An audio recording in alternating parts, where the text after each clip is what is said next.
Hello, everybody, and welcome to Radical Questions, the future of accessibility in the arts.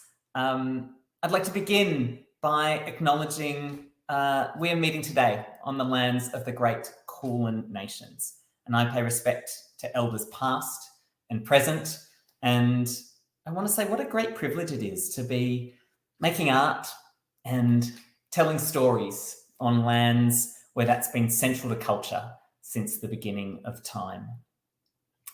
My name's Simon Abrahams, and I'm the creative director and CEO at Melbourne Fringe. And it's such a pleasure to be here. And Caroline Bowditch and Carly Findlay, who will be leading today's discussion, have invited me just to say a few words to kick us off. As you can see, this event's Auslan interpreted. Thank you, Mark. And this conversation will be recorded and uploaded to our YouTube channel. We'll send out the link. And so just be aware that any comments you make may make it onto our recorded YouTube video. So I want to talk about radical access. And for the last 5 years, we've been running an access and inclusion program here at Melbourne Fringe, led by Carly Findlay. And we have learnt a lot. We've achieved some amazing things. We've got some great recognition. There's a report that outlines some of that. I'm sure we can pop the link in the chat.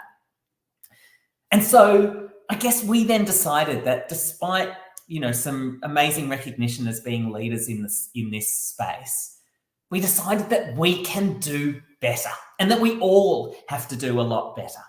And so in partnership with the extraordinary Caroline Bowditch, Radical Access was born. And Radical Access is a 10-year vision.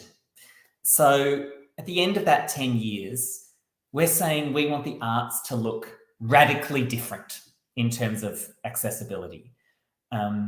We've mapped out the first 3 years. We're going to commission some deaf and disabled artists, and we're really going to profile their works as central to our Fringe programs.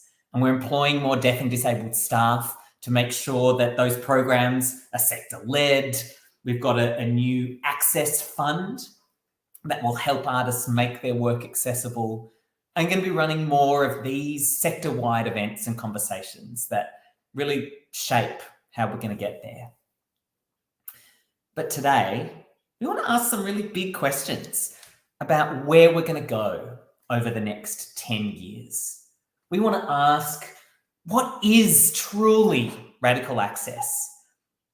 And we want you to know that we don't know the answer to that yet. That's what we want to talk about today and over the coming years. And our panel are going to have some ideas to put forward, and I'm sure that you will too.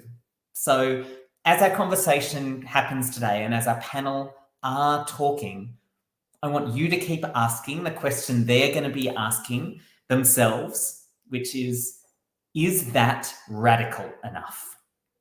As we all know, that we're going to need some radically different approaches to funding to make some of these visions happen.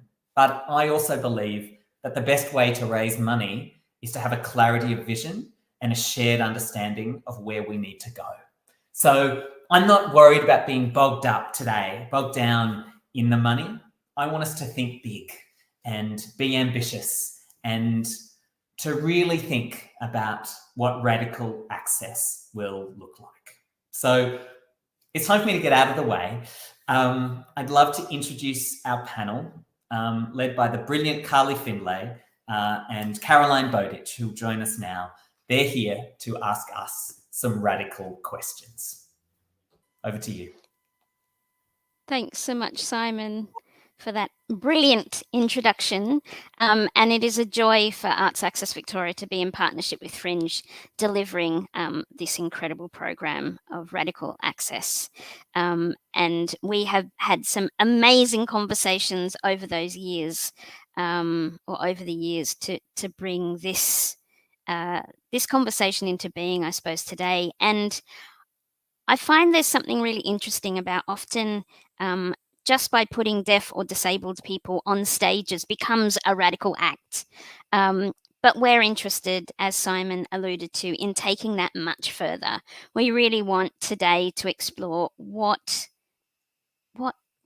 is radical access very much from a disability perspective. And that's one of the things that Arts Access Victoria is hugely committed to, is this thought about cultural equity and deaf and disabled people having access to the arts in whatever way it means for them, but also the conversation that Carly and I have very passionately is about how can we get more radical in our conversations? How can we actually increase our ask? How can we, how can we extend it? So it's a joy to be here with you, Carly, holding the space with you today to have these conversations. Thank you so much, Carolyn. It really is a pleasure to have been working with you for the last 3 years on this and extending onto Radical Access now. I just want to make mention that one of our panelists couldn't be here today, Joshua Pepper. Joshua is an incredible Aboriginal man. He's a dancer. He lives on Whadjuk Noongar country in Western Australia, and he is a performance artist, dancer and choreographer. And his practice has been influenced by both his indigeneity and his disability. So we're sorry that Josh couldn't be here today, but we thank him for his input prior, and hopefully you'll be hearing from him another time through Radical Access. So to start, I'm coming to you from Wurundjeri country here in Naarm, and an image description of me: I'm a woman with a red face and short dark curly hair. I'm wearing a light colour floral dress with colourful flowers and a brooch that's like a Banksia, and behind me is some cream blinds, and I am going to ask each of our panellists, Andy Snelling and Maddie Little, to introduce themselves and also tell us about their art practice and why they're so interested in being here today. Andy? Hey, hello everyone on the panel and to everyone tuning in live and maybe watching a replay. Absolute privilege and pleasure to be here today. I'm Andy. I'm coming at you from the lands of the Kaurna people here in Adelaide, South Australia. I'm a woman, I was going to say late 30s, but I've just turned 40 2 weeks ago. So I'm still getting used to saying that. I'm a white woman. I'm 40. I have brown hair that is very typically always asymmetrical, as it is today. I'm wearing clear glasses and a very colourful shirt.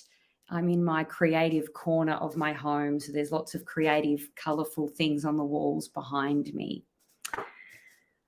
I'm a performer, writer, director, theatre maker. I also mentor artists through my business called Kick Up the Arts. And I've been living the life of treading the boards on stage actually my entire life, pretty much since I was about 4. But entering this disability space, for me, in some ways still feels new. I've probably been in this realm for about 4 or 5 years now, since acquiring a chronic illness, and that has completely changed not only my own inner, world experience, but my outer perspective on the world. And I think that's why I'm here today, because I just find that discussions that centre the disabled experience are some of the most open-minded, progressive discussions that you can be a part of in this world today. You can't listen to or be a part of a discussion around disability and not be in some way expanded, in my opinion. So I'm here today to be humbled, to learn something, and to expand. So thank you for having me. And Maddie. Hello, my name is Madeline Little. I am in Meanjin, Brisbane, on the lands of the Yagara and Turrbal peoples. I am approaching my late 20s, and I am a white woman whose dark hair is slicked back to make room for these bulky headphones. I'm wearing a black t-shirt and sitting in front of a blurred background. I am historically a performer and theatre maker, an artist first and foremost, but I also sit as festival director of Undercover Artist Festival, presented by Access Arts. And I'm just so thrilled to be here because these conversations are crucial to the development of our sector, but also to the development of our right to access the arts as consumers and makers. And it's really exciting to be here among such wonderful people.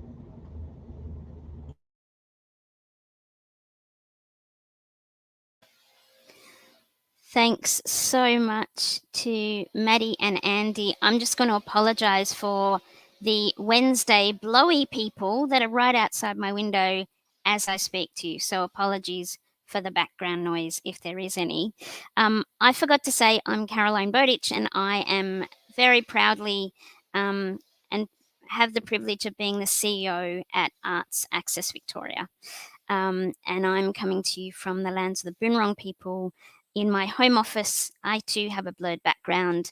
Today, I am sporting my red framed glasses, and I too have asymmetric, slightly curly brown hair and a blue top with some white bony beads around my neck today. I wanted to ask both Andy and Maddie, and probably also Carly, what, from your perspective, what is radical access? Like, we talk about radical access, but what is it from your perspective? How would we define it? How would we recognize it? What's your what's the big dream for you for the next 10 years? Like, if we projected ourselves forward 10 years, what would the arts landscape look like if we were able to embed radical access? Yeah, a bunch of incredible questions there that all interweave and interrelate, I would say. I guess in the most simplest form, I would say for me, radical access is radical awareness, or at least that's the place that radical access needs to start from in order to exist. You know, radical can only exist in relation to something that's not so radical. And so I sort of consider, well, what's our benchmark as a society? You know, let's say the benchmark is over here. Then what is radical is obviously something that is in relation to that benchmark, but further away from it. It's funny because I don't see myself as radical, and yet I think I am radical in the society we live in the way I live and in the way I think, and in this body that I have that functions in a particular way that is sometimes extreme or radical, yet perfectly normal for me. So I think radical access begins with radical awareness. And I'm constantly asking myself, how open and non-judgmental can I be? Where are my own gaps in awareness? So for me, radical access comes from actually encouraging ourselves to step beyond our own lived experiences and become aware of the plethora of other lived experiences that exist out there. You know, I'm limited by my own lived experience. And so I need to be constantly tuning in and listening to what others are saying or conveying about their lived experience. Because I agree with what Simon said at the start, you know, we can't be radical enough. We can always go further. And I'm very excited by that concept. So I think, it's sort of almost, you gain this level of superhuman awareness, I think, almost when you think about radicalizing access. And for me, the most radical form is where access is just assumed and almost just a boring, natural, mundane, as it should be, everyday part of our lives. You know, it's almost like, isn't that ironic that that's radical, that it actually should just be simply assumed? Maddie, I'd love to hear what you have to say. I am with you there. I long for the day where access is just the norm and it's not something we have to advocate for.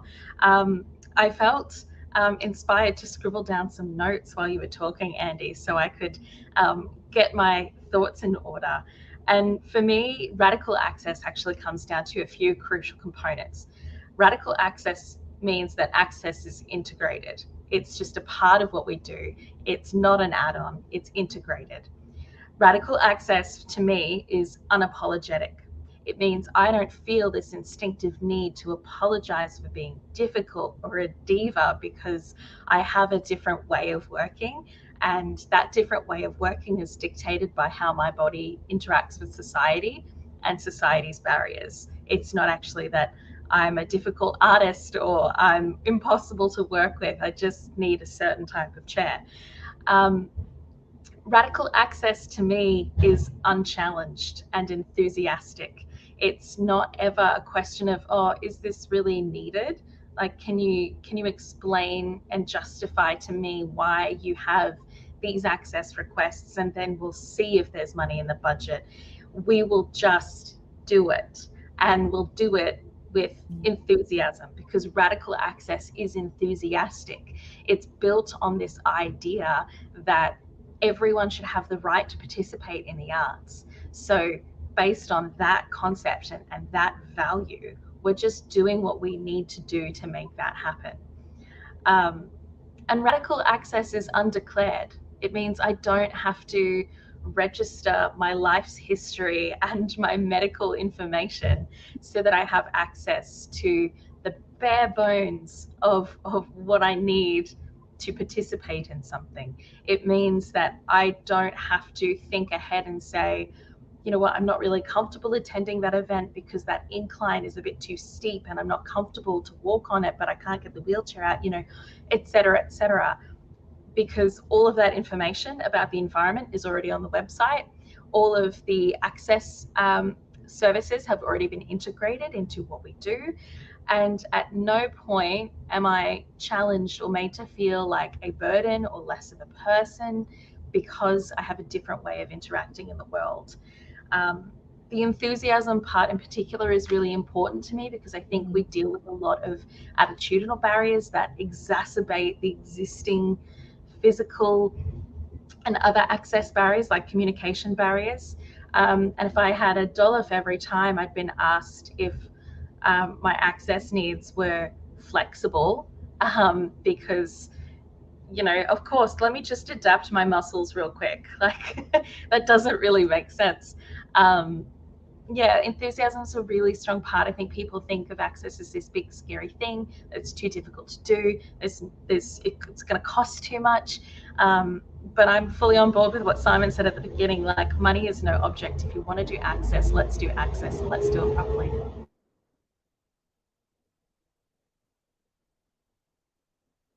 Yeah, I really like what you say there as well, Maddie. In particular, a bit about not having to give over all the history. I feel like half my life for the last 5 years has been my entire medical history. Just like, let me bring out my encyclopedia of files to prove this or that.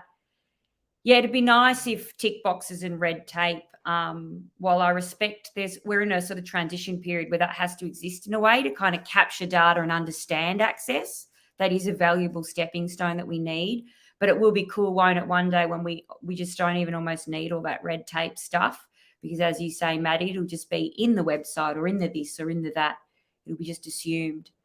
And gosh, I you know, I'm still learning too constantly. And but I think I like this idea of enthusiasm behind it, as it's, you know, a healthy curiosity. It's not about, oh shit, I got something wrong, or you know, oh, I used the wrong term on that person or whatever. It's actually about just acknowledging that and moving on, you know, and then tucking it up the sleeve for next time to remember.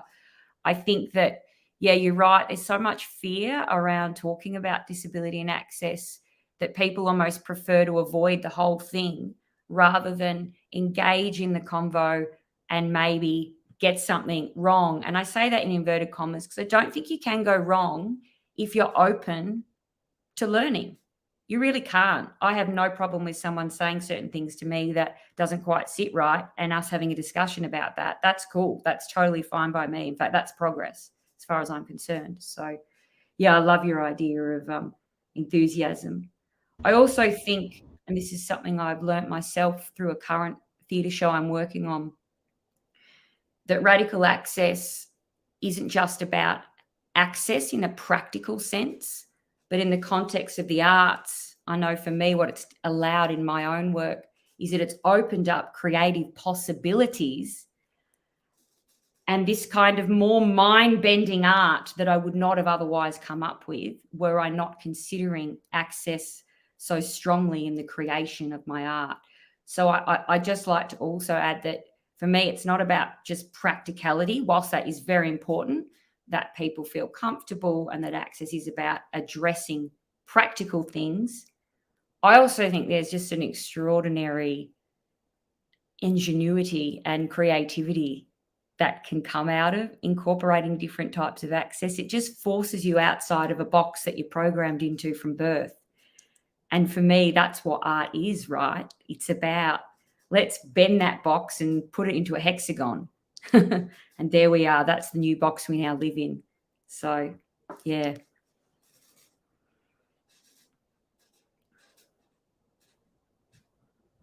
Absolutely.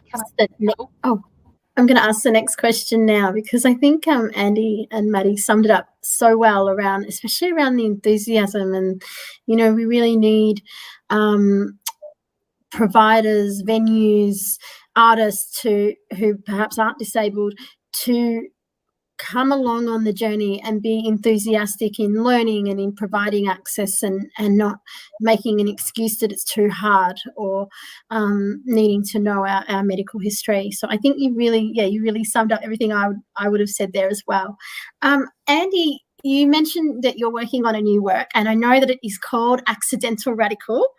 And I want to know why this is, and I want to hear from Maddie and Carolyn in how have you become accidentally radical through your art, or have you not? Will you? So are you wanting to hear from Maddie and Carolyn now, or? No, I'd like to hear from Andy first. Andy, right. Just checking. I was getting the order right. Oh, sorry. Why is your work called Accidental Radical? And to the others on this panel, how have you become an accidental radical? Yeah, look, I've really fallen in love with this term radical. My new theatre work is called Accidental Radical. It's a multilingual spy thriller about medico-political controversies and their impact on our bodies and our human rights. It's basically set in the 1970s East Berlin secret police interrogation room. I came about this show. There are two strong, I guess, motivations for me with this show. One was my last solo show called Happy Go Wrong, which was about my own journey with Lyme disease, with chronic illness, and about celebrating being alive and the resilience that comes from being on that journey. When I made that show, all the lessons I learned through creating that show, I promised myself when I finished that show, my next work would fully embed access, that I now had certain knowledge around access, and I had my own access needs that I'm increasingly becoming aware of, that it was no longer an excuse for me to not, to dive head first and go all in. So that was the first motivating factor for Accidental Radical. And then the second was that through my own journey with Lyme disease, which is one of the most politically controversial illnesses in the world, I became radicalized. And I won't go on about that, but needless to say, I experienced what I didn't know existed before my illness, and that is, a medical system that is politicized is not a medical system that is here to help us. And so I've been thrust into this extraordinary sort of dark depths of medical cesspit of Australian medical politics by total accident through this illness. And through that became more and more interested in learning about others in history who have become radicalized totally by accident. So ordinary people who've been caught up in extraordinary moments in history where there's an intersection of medicine and politics. And they've just found themselves in the middle of that. What have they done? I've really gone for big stories of people who've done brave things, who've risked their lives, who've, had the CIA on their back, who've, escaped the Berlin Wall to get life-saving hospital treatment when the wall was up in the 80s. And, so I've interviewed a whole lot of people and I pulled the show together that way. So that's where the title comes from, Accidental Radical. It's about people who just were ordinary people caught up in extraordinary moments and thus became radicalized. Amazing. And how, Carolyn and Maddie, how have you become an accidental radical in your work? Well, I would actually say I don't think that much of what I do is accidental because of simply how I have to exist in the world. Like I feel like with my set of access requirements and I'm a full lifer, like I've been disabled since birth. So, throughout my whole life, I've had to constantly think ahead every minute of every day. So I know exactly what I'm doing, where I'm going.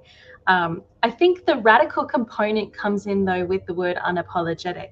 I've been radicalized by the revelation that I shouldn't have to apologize for my existence, and therefore I shouldn't have to apologize for my access requirements. And I certainly should apologize for being late in sharing my access requirements. If it's last minute, sure, but I don't have to apologize for needing a lift. I don't need to apologize because the inherent act of apologizing is acknowledging some sort of wrongdoing. And my body is not a wrongdoing. My presence is not a wrongdoing. So I think in that sense, the radical component comes in where I'm unapologetic about my own access requirements, but also unapologetic in advocating for them in every room that I'm in, regardless of whether or not it gets me into trouble. I'll always be the first person to say, no, we need to think about these access needs.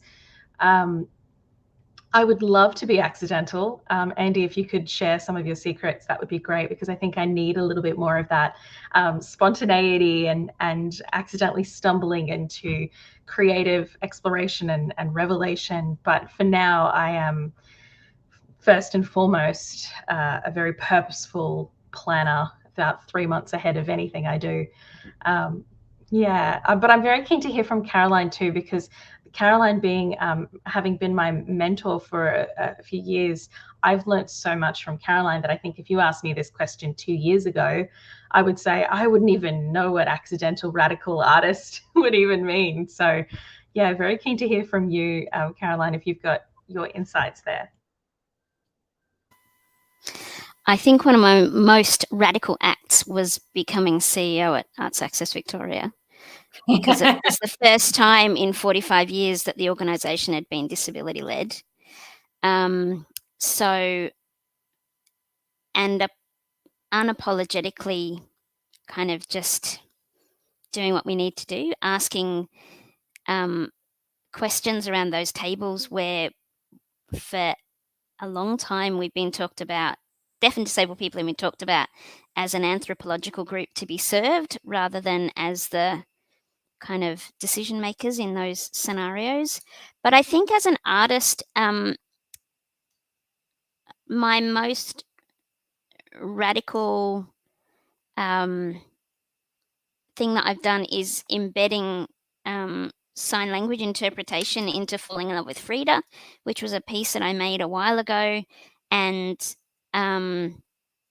what I've discovered is that access is a choice.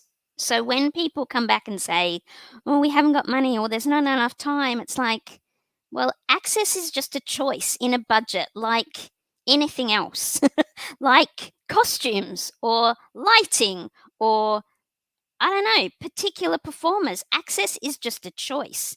And I think the thing that I'm trying to work with the sector to do is to choose access. Choose it.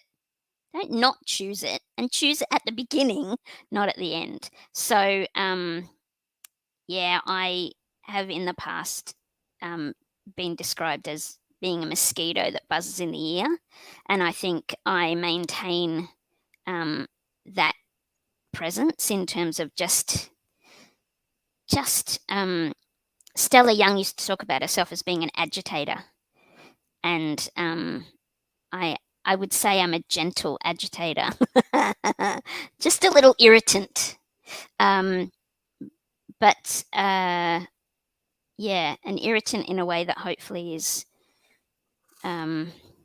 brings about change, and that's my thing that I'm most committed to is this world needs to change, and the last 2 years have given us really strong evidence about how change can happen and how quickly change can happen, even though we've been told for 1,000 years that it can't possibly change. It can change if the vast majority of the population needs it to. And so part of what I'm doing now is also maintaining that because we've been given the evidence and people can't deny it. So it's, I've just gathered that, put in my back pocket, and it's like, bring it out when I need to. Absolutely. We're going to have a short break now, perhaps a yoga break. I don't know if Carolyn's going to lead us into any yoga, but this is for the purpose of access. Having a break helps us do our jobs better. And so we encourage you to come back at 12:40. Please come back. We will continue the conversation then. I think that there might be a blank screen or maybe Carolyn on screen. I'm not sure if you want to stay, or I'm happy to stay. And yeah, go and stretch your legs, go to the toilet, put the kettle on, do whatever you need to refresh yourself and come back, and we'll continue the conversation.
Welcome back, everybody.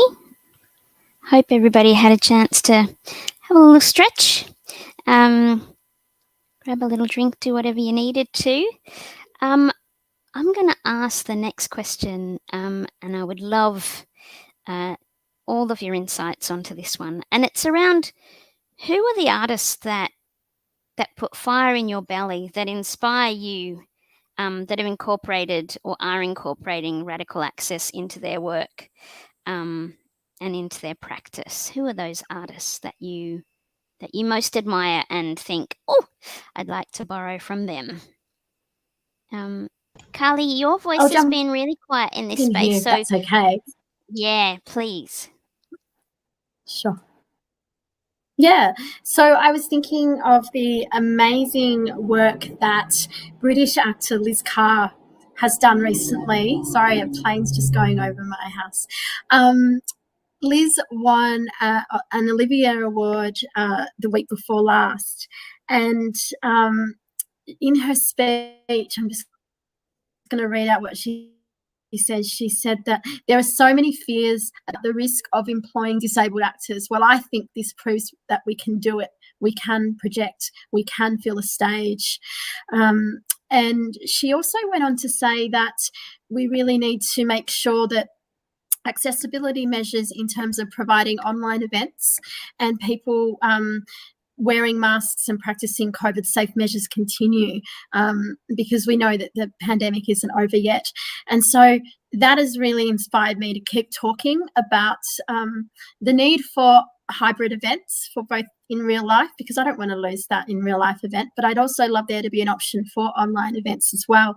And also to prove that, you know, Liz and also many other actors, performers, singers, writers, we're doing things and we're proving that it is not a risk to us achieve. And so, yeah, you know, I'm going to put speech when people say it's too hard to you know, bring in disabled performers. The other thing that I really want to say is, and sorry, I might make you blush a bit here, Carolyn, but when I was in Perth a few years ago, I was at the Perth Writers Festival, and I happened to be backstage in the green room waiting for my own event. And someone from the festival said that they knew that I worked at Melbourne Fringe, and they wanted to invite me along to The Nature of Why. And I hadn't looked at the program other than my own events. I was doing 4 or 5 events at Perth Festival, so I already had a full schedule. But The Nature of Why happened to be when I was there, and it was just, I had no idea what to expect. But Carolyn was the director of that, and it was through the British Para Orchestra, and it was the first event that I went to where the audience was as much as a part of the performance as the performers, and it was on the stage at the State Theatre in Perth, and we were dancing, and the professional dancers were doing a far better job than me as a dancer, but we were all dancing and moving as one, and projections and sign language and audio and music, and it was just wonderful. And I always think about that and what's possible there. And the person that I took with me, I took a couple of people actually, but the person I took with me who was disabled, they felt so at ease and so at home on that stage, and, you know, thought about it for, you know, well, we both think about it for months. And I happened to tell my publicist from my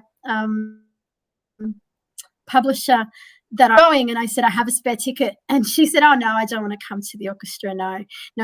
And then I told her, we both, my friend and I both told her how amazing it was, and she was quite sad that she missed out. So yeah, I think that performance just stuck with me so much throughout the years. And so thank you, Carolyn, and the British Para Orchestra.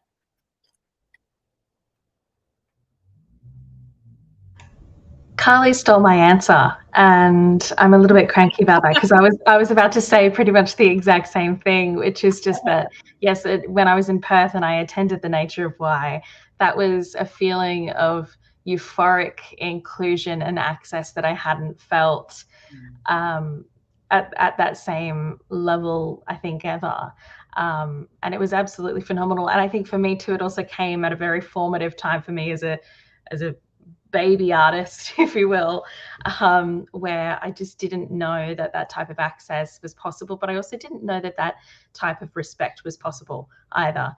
The respect with which the audience, non-disabled and disabled, hearing and deaf, were all welcomed in this space and held gently in the palm of your hands and going on this journey together.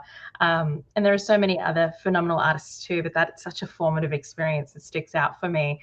And then I also have to say, I'm inspired by each one of the artists that comes through Undercover Artist Festival, like Andy Snelling with Have You Go Wrong. But it's been really amazing for me to see artists at the beginning of their exploration of integrated access and radical access, and start to unpack these things from the moment they arrive for bump in through to the end of their show. They go, oh, hang on a minute, when I do it next time, I want to do it like this. I want to integrate access like this. I want to push the button. Push it forward even more.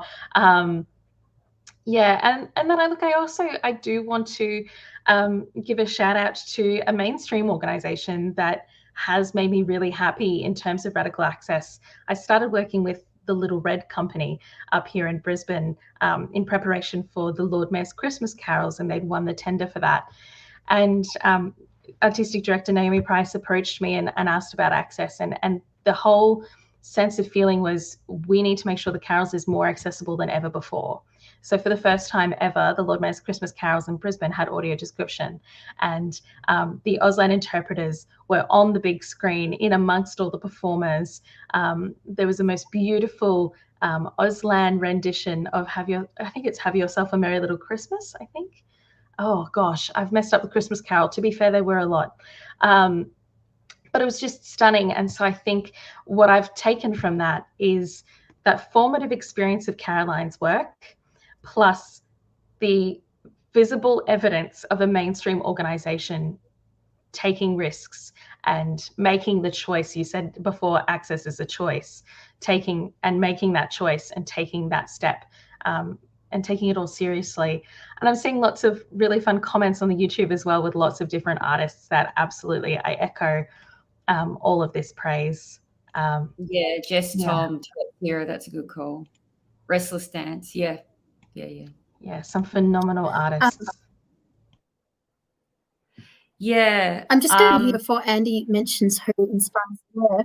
Or can I just say one thing? If the people who are watching from home would like to put a question in the chat that we can answer soon, that would be great. Thank you so much. Sorry, Andy, go ahead. You're all good, taking care of business.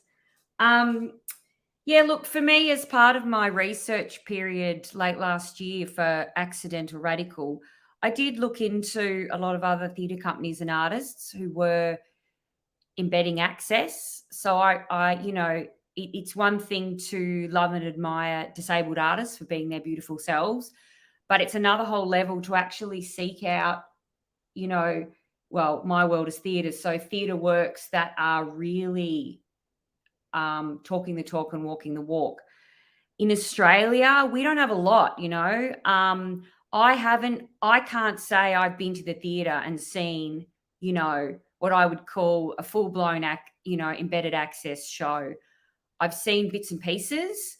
And I think this is also why I wanted to, as ambitious as it is, take it on myself, because I thought, well, I haven't seen it. That's not to say it doesn't exist, but I haven't seen it in my experience.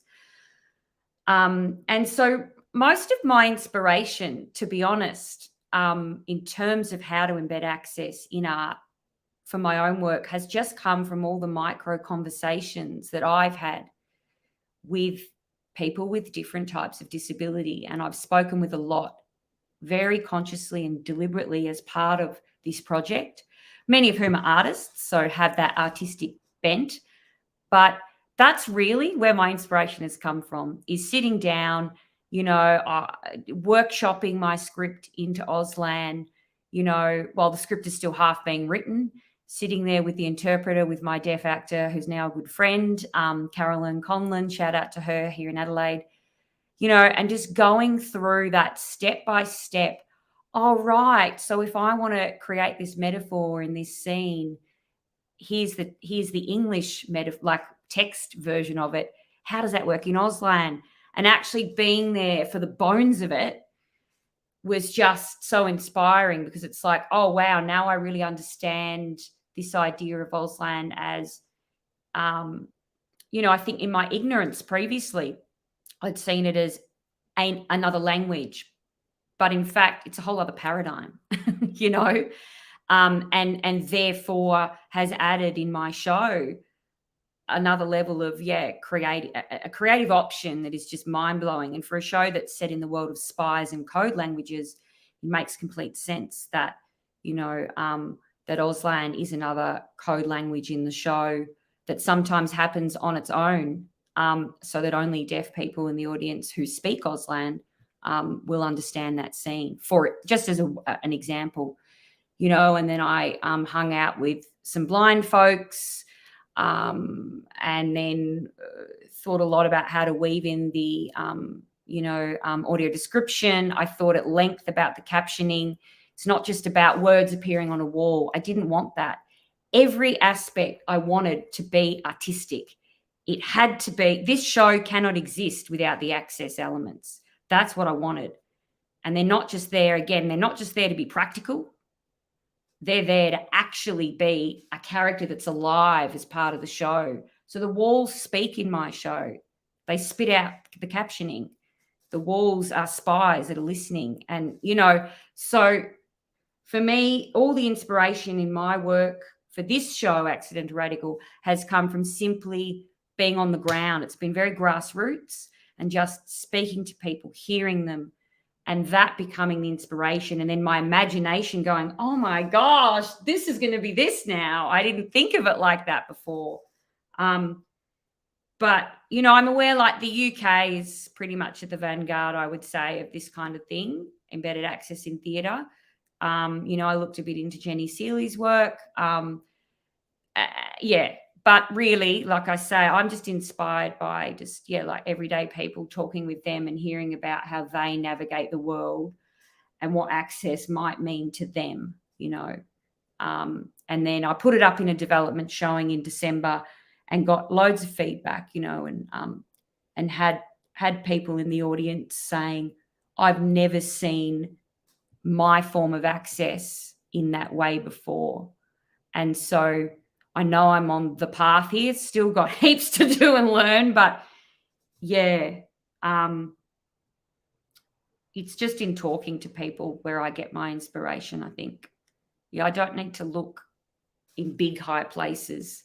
You know, we're all here. We're what is it, 1 in every 5 people or whatever, like we're surrounded by people who understand access in a very real, everyday lived way constantly. We just have to engage in convo and have open ears and hearts.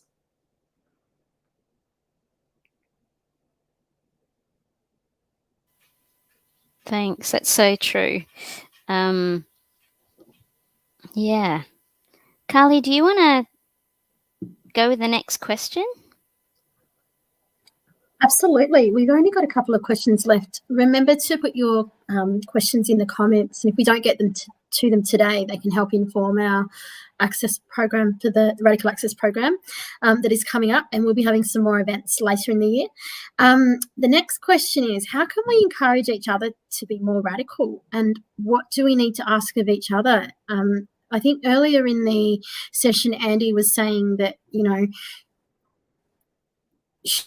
she knows that hers is only her experience, and we all are aware of our own access needs, but how do we look outside our own lived experience and also advocate for our own access needs when there's so many other things to be considered?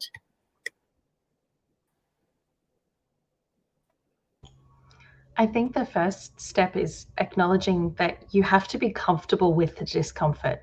You have to be comfortable with not knowing the answer to everything, and you have to be comfortable with the fact that you're likely going to be corrected or supported as you learn and as you begin to understand how someone else's access needs may look or manifest.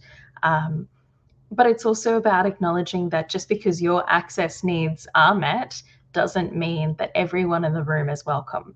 And so something that I actually learned from Caroline, which I feel like I'm referring to you so much, you must think I'm obsessed with you, which I am. But something I learned from you, Caroline, was that act of asking everyone at the beginning of each day, what do you need to be present in this space? And asking that question of everyone, and it's not just about people with clearly defined access requirements that may not change. It's leaving room for that flexibility, that understanding that how someone enters a room, enters a space, enters the world will depend on a whole multitude of things, including access. Once you get to understand the concept that literally every human being has different access needs, I think that's the radical component that people struggle to accept, because they think of disability as this massive, diagnosis imposed evil dark cloud of identity, when in reality it's so freeing. It's so freeing to know that every human being has different access needs. If you encounter barriers in society, you can call yourself disabled. Accepting that, and accepting that for yourself, means being open to accepting that of other people as well, and broadening your mind and your perspective to then welcome other people into your space, ask them what they need, and be that quiet voice in the corner, be the mosquito like Caroline is, advocating for other access needs than just your own. But of course, once we get to that utopian ideal of radical access in 10 years' time, where everything's integrated and unchallenged, hopefully this conversation won't be necessary.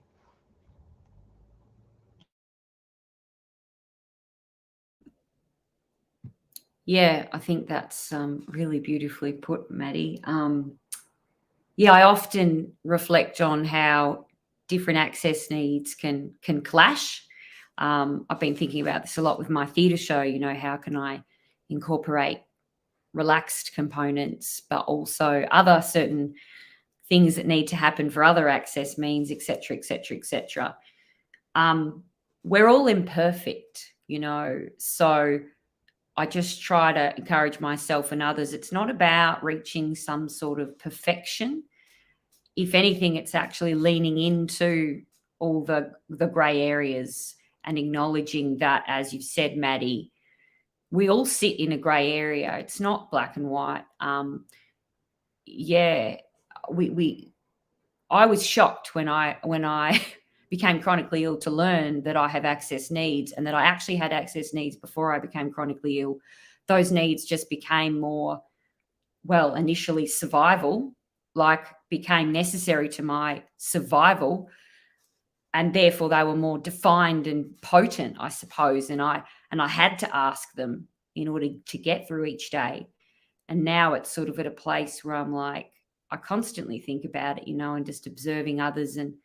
But I think I'm always just one for start with the self.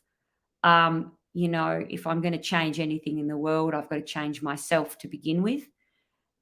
And I think everyone has a different personality or a different way of being in the world. And I know my way is I'm really interested in the personal as universal.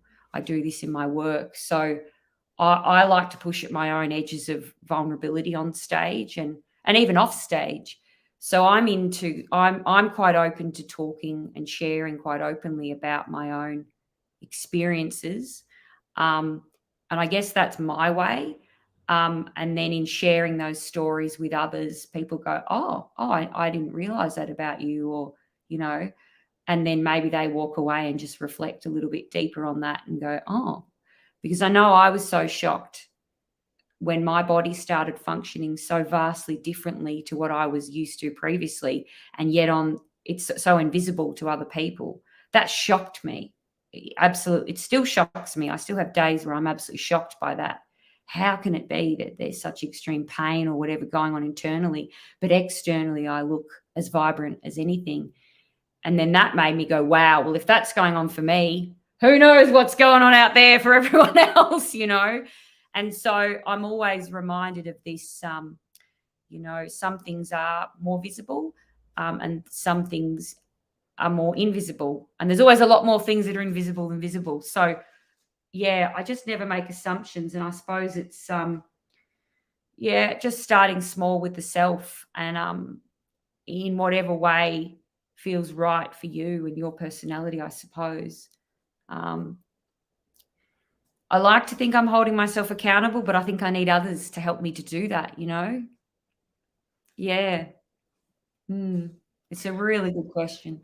I'd also just add quickly too that giving ourselves the grace of acknowledging when our access needs need to be the priority. So for me personally, I find it extremely difficult to be an advocate if I'm experiencing a pain flare up and I'm having trouble moving, because my priority then has to be on my own personal safety. It's that whole analogy of you have to put your mask on before you can help others on the plane. So giving ourselves as disabled and deaf artists that grace to go, when we need to support ourselves, it's okay that we do that. And when we have the space to support others, we can do that too.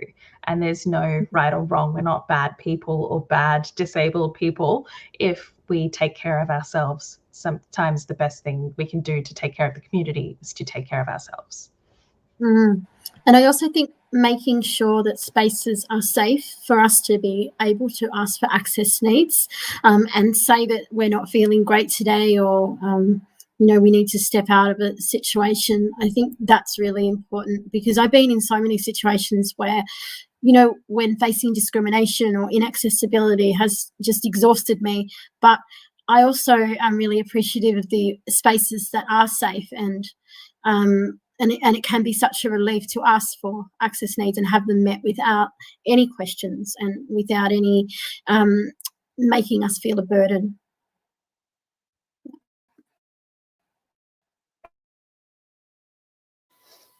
Absolutely. Carly, should we go to some questions? We've had a plethora of questions that have come in from people, which is exciting. So I don't know if you want to I can choose start. some of them. I'll actually mention. I'll start with a few mentions of organisations and people that people have said are doing great things in the access space. Someone mentioned Back to Back Theatre. Someone else mentioned Jess Tom from Tourette's Hero, and Sings Invalid, who are from San Francisco. Another person mentioned Skitsy Inc. with Heidi Everett. Heidi is one of our fringe artists, actually. She's incredible.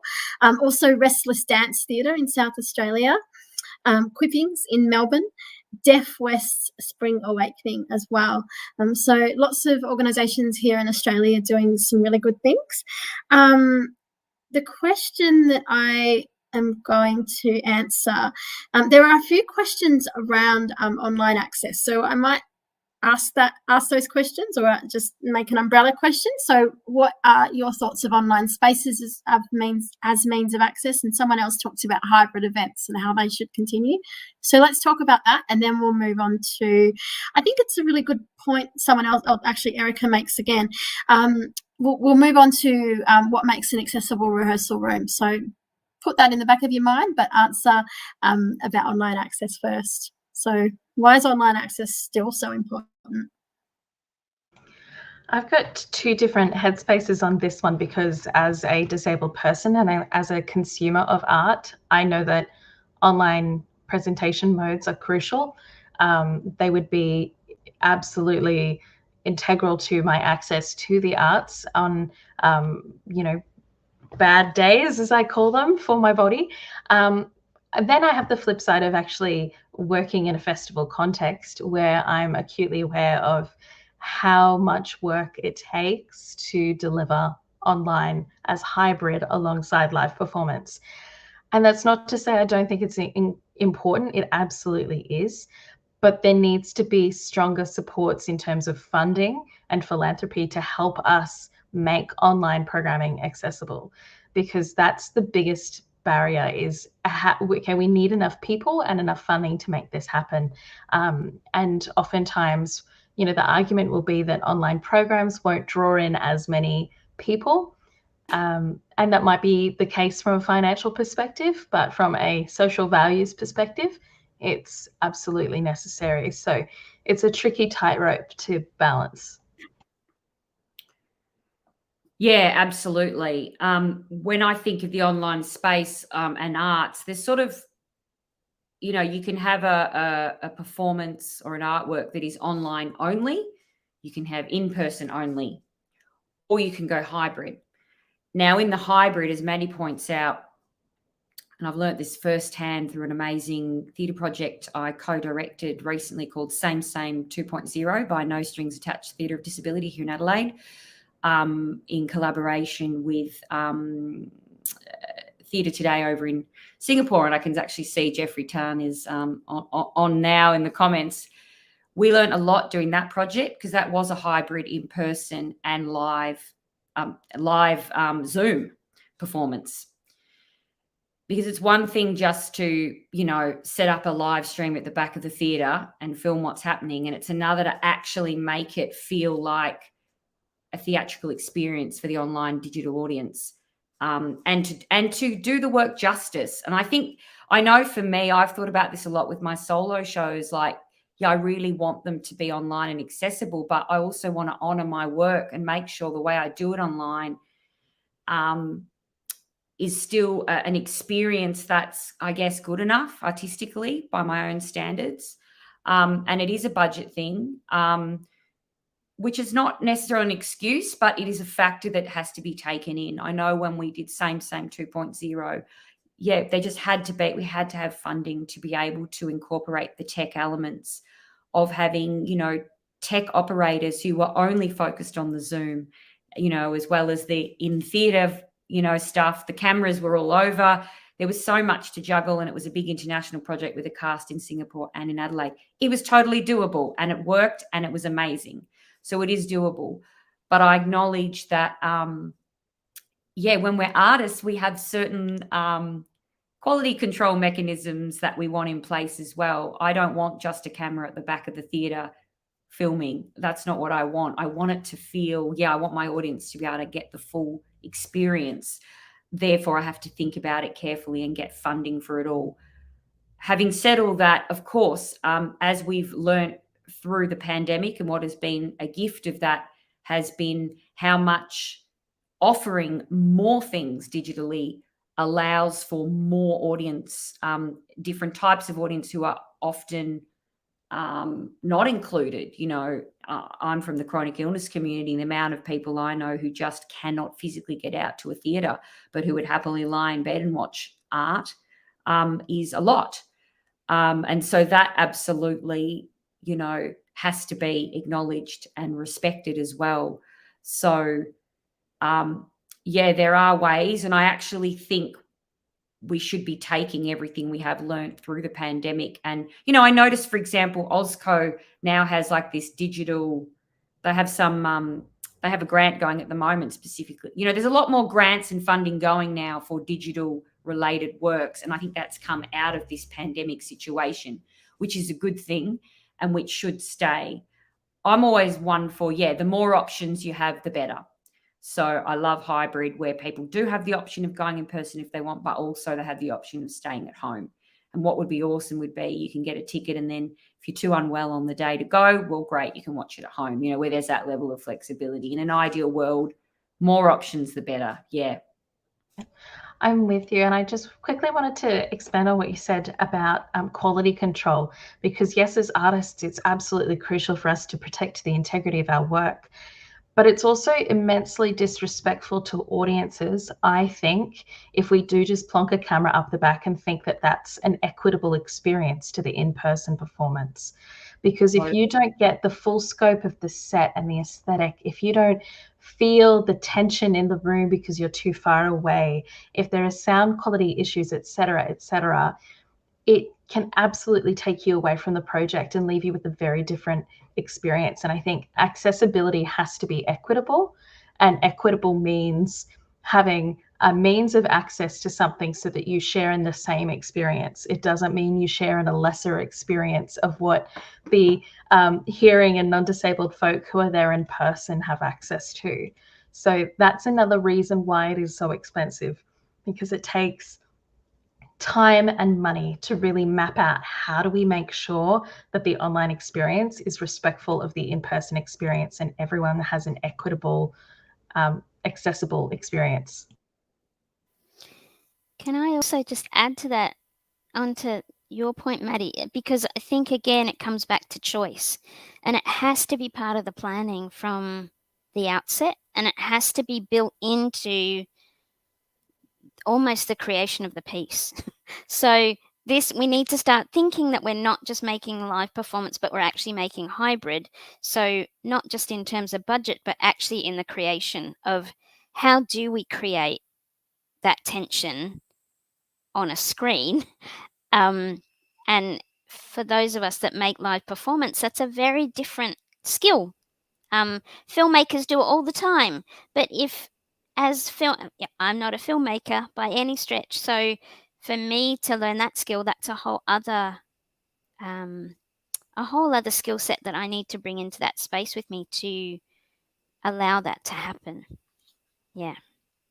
Just quickly, here in Adelaide, we have, I don't know if you're aware of it, but we have Black Box Live, which is an incredible company that is specifically filming theatre shows and editing them together in a way and presenting them online in ways that really gives an incredible theatrical experience for the audience. Because I see in the comments, Arts Centre Melbourne has asked about how do you feel about digital and live versions being different interpretations created specifically for each medium. And I think by doing that, that is a way of keeping that quality control and more equitable access experience. It is a thing. Yeah, we have to think of them as kind of separate and yet interconnected. But yeah, look up Black Box Live if folks are interested, because they're doing great work in this space.